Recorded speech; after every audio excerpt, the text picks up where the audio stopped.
রাজনীতিক ক্ষেত্রে যা হয় হোক, আমরা ক্রীড়াঙ্গনকে রাজনীতির বাইরে রাখব।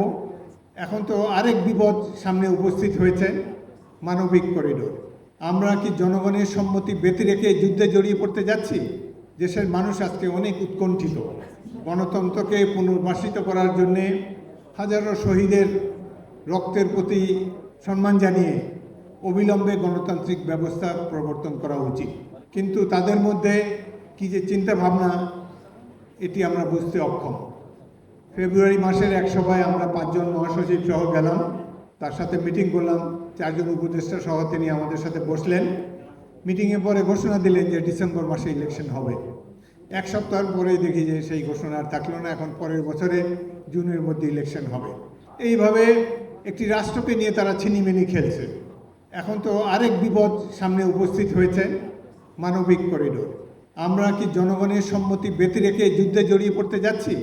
দেশের মানুষ আজকে অনেক উৎকণ্ঠিত, আমরাও উৎকণ্ঠিত। বিএনপি সবচেয়ে বড় দল, সবচেয়ে জনপ্রিয় রাজনৈতিক দল।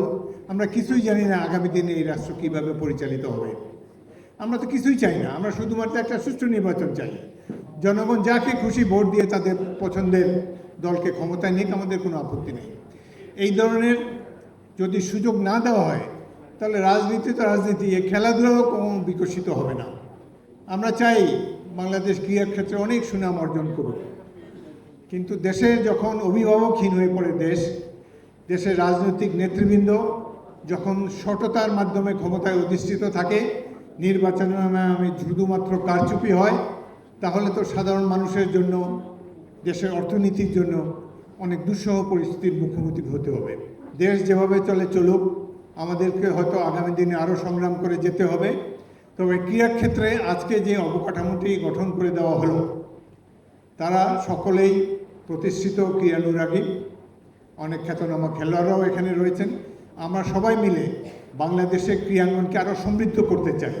রাজনীতিক ক্ষেত্রে যা হয় হোক, আমরা ক্রীড়াঙ্গনকে রাজনীতির বাইরে রাখব। কোনো ক্রীড়াবিদকে যেন রাজনৈতিক মতাদর্শের কারণে ধিক্কৃত হতে না হয়, সেজন্য আমাদের দৃষ্টি সবসময় থাকবে।